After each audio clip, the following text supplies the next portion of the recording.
Fala galera, beleza? Vini novamente aqui para mais uma aula de odontologia e na aula de hoje nós vamos falar sobre um tema super importante que são os instrumentais cirúrgicos odontológicos. Mas além dos fórceps, existem centenas de materiais cirúrgicos com variações diferentes. Então aqui nós vamos falar dos principais instrumentais cirúrgicos mais utilizados na odontologia, em extrações, em cirurgias, certo? Vamos começar falando dos abaixadores de língua. Os abaixadores de língua, assim como os abridores de boca, não são tão frequentemente utilizados assim como um fórceps, por exemplo.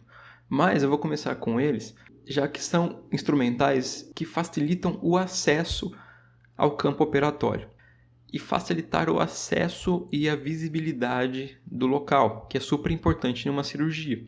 Então, falando dos abaixadores de língua, temos o de Wither, que é este exemplar aqui, um abaixador de língua, e também temos o de Brunings, este muito utilizado. E como o nome diz, né, são abaixadores de língua, tem a função de afastar a língua do local que vai ser operado, do campo operatório, para que não ocorra alguma lesão na língua.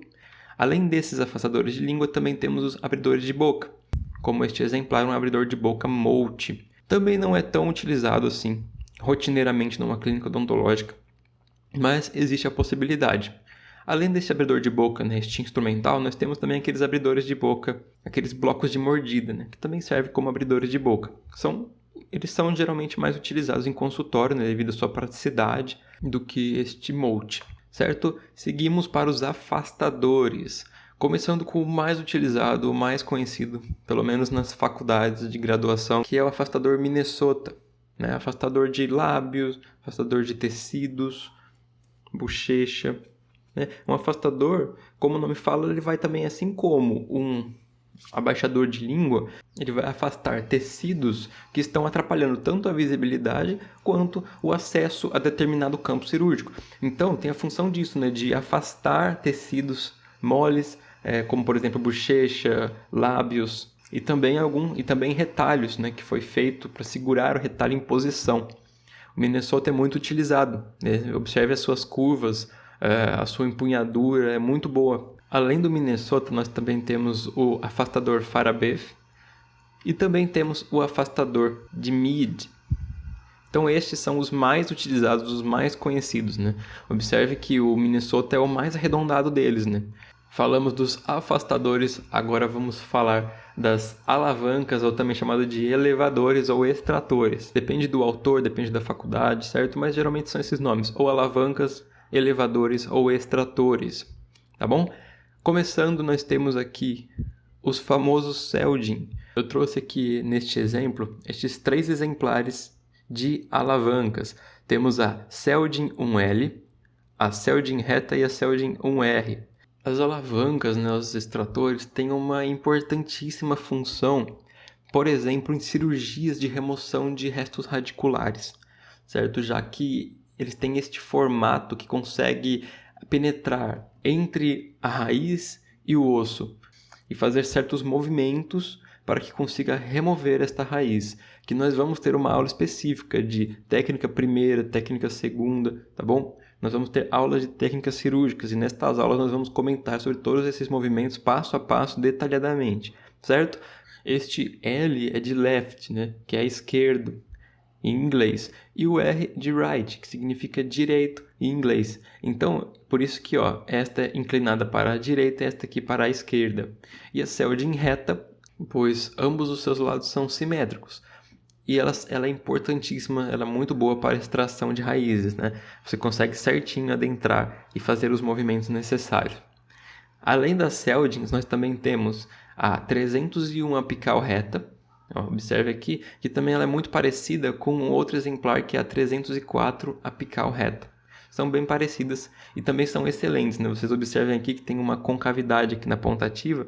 Essa concavidade é muito boa na hora de obter um ponto de apoio entre a raiz e o osso, e com isso facilitar na hora da extração desta raiz, ou na hora de facilitar a luxação de uma extração dental também, certo? Então são alguns exemplares, lógico, galera, tem muitos exemplares, tanto de fórceps quanto de alavancas, quanto de todos os instrumentais que você imaginar, tem muitas variações. Eu estou trazendo aqui só as mais utilizadas, só as mais conhecidas, certo? E também temos, para finalizar esta parte de alavanca, temos a alavanca Apexo 303 reta e a POTS. Eu trouxe aqui elas separadas, pois não são tão utilizadas quanto as outras em faculdades, por exemplo, mas são excelentes alavancas. A Apexo dá para perceber que ela é mais anatômica, observe que ela tem curvaturas e a sua ponta ativa ela é mais fina, além disso tem pequenos dentes nesta ponta ativa para facilitar ainda mais na hora da extração. É muito boa. E a POTS não é tão utilizada, pois ela é uma alavanca bem robusta, observem aqui, ó.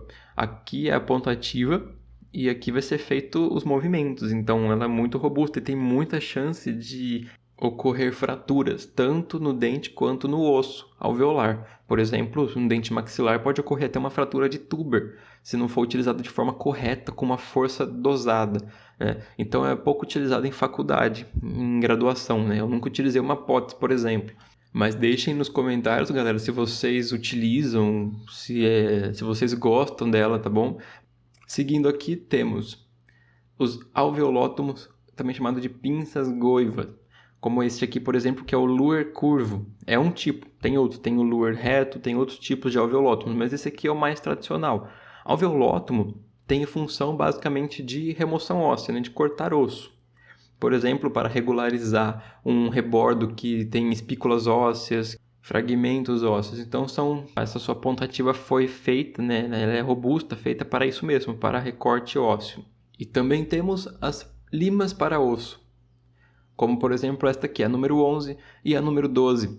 Observem aqui na sua ponta ativa que ela é como se fosse uma lixa, né? Por isso é uma lima para osso.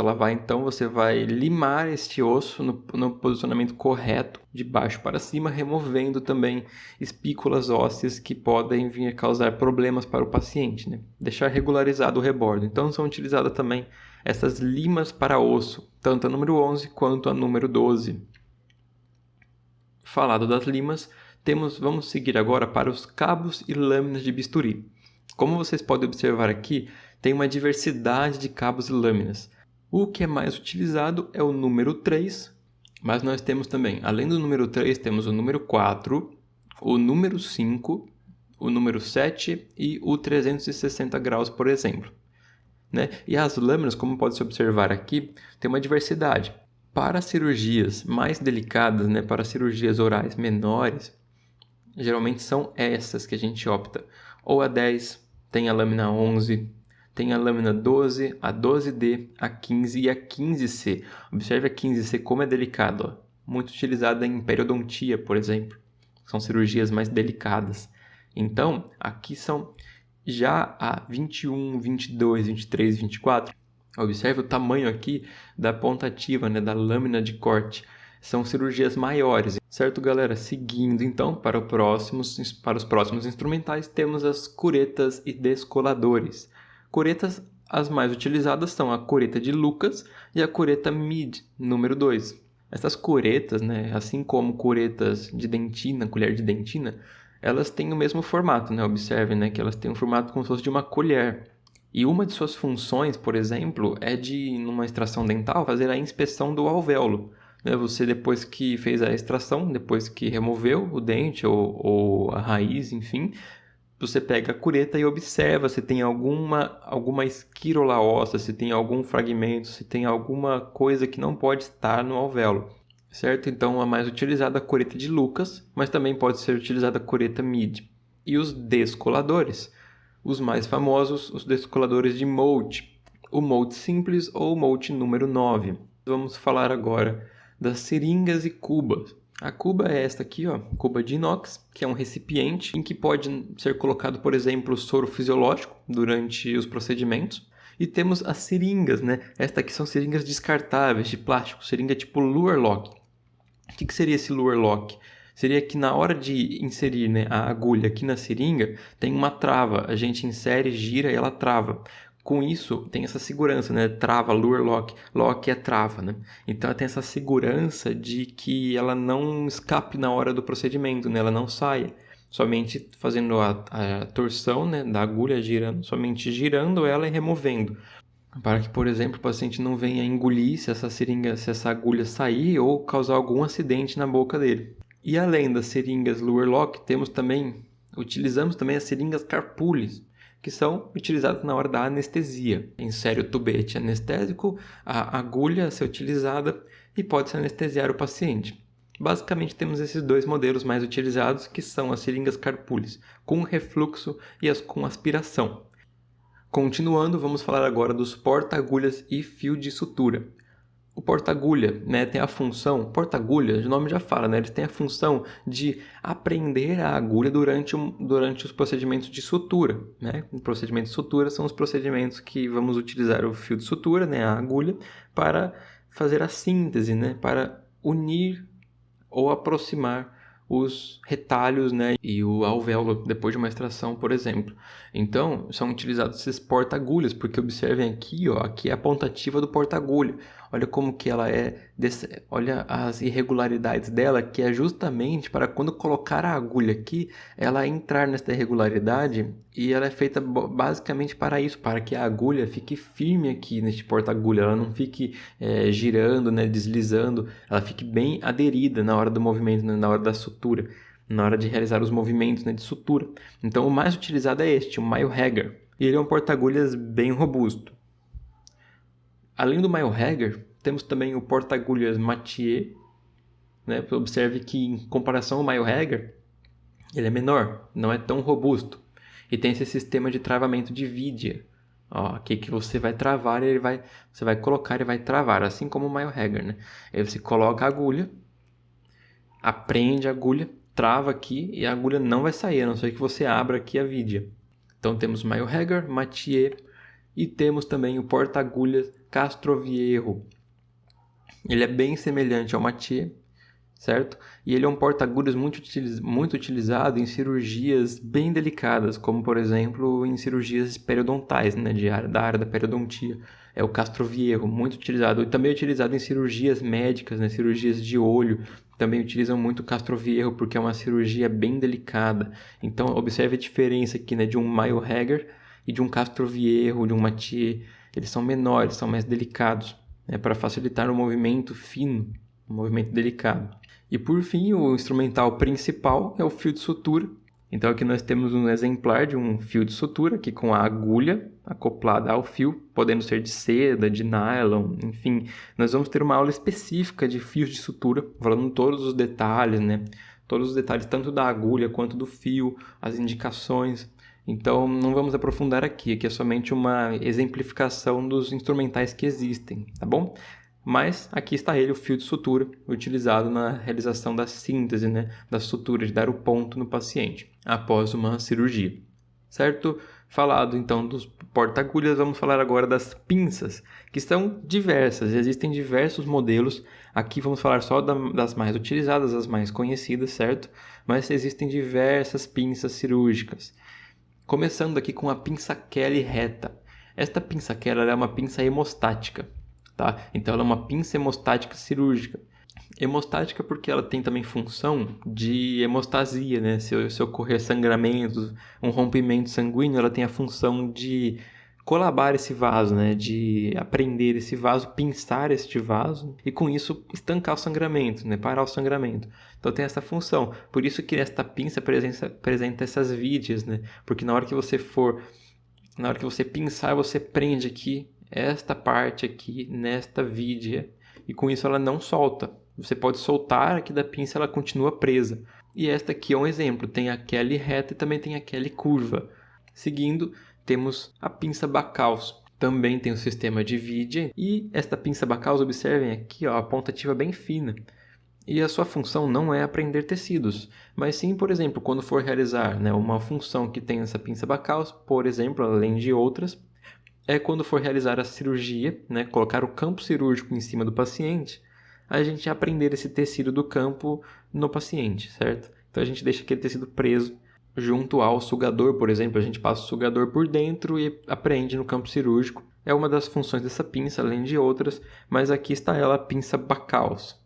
Seguindo, temos a pinça Collins oval. Como pode se observar aqui, ó, o nome oval, ou também chamada de pinça Collins coração, Ó, ela é chamada de oval justamente porque a sua ponta ativa, observe que ela é arredondada, ela é oval. Ela também tem esse sistema de vidia, né? Então ela serve também para apreensão.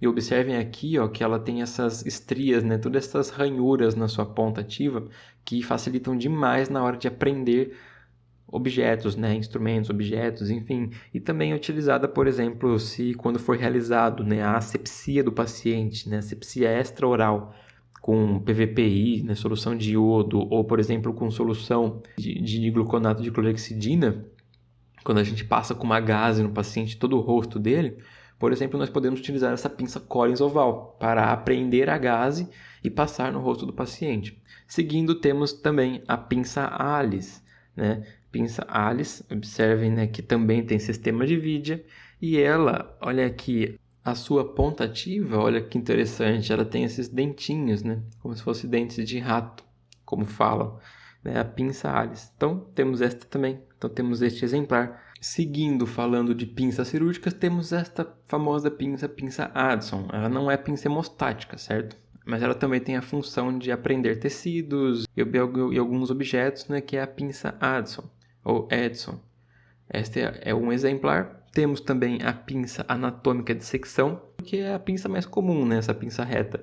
Seguindo, temos a pinça Dietrich. Observe que era uma pinça mais delicada, é uma pinça longa e delicada. Olha, sua ponta ativa é bem fina, certo? Também muito utilizada para a apreensão de tecidos, né? Na manipulação de tecidos do paciente durante a cirurgia. Para não machucar o paciente. Se a gente fosse manipular um tecido com uma pinça hemostática, a gente pode até macerar o tecido, né?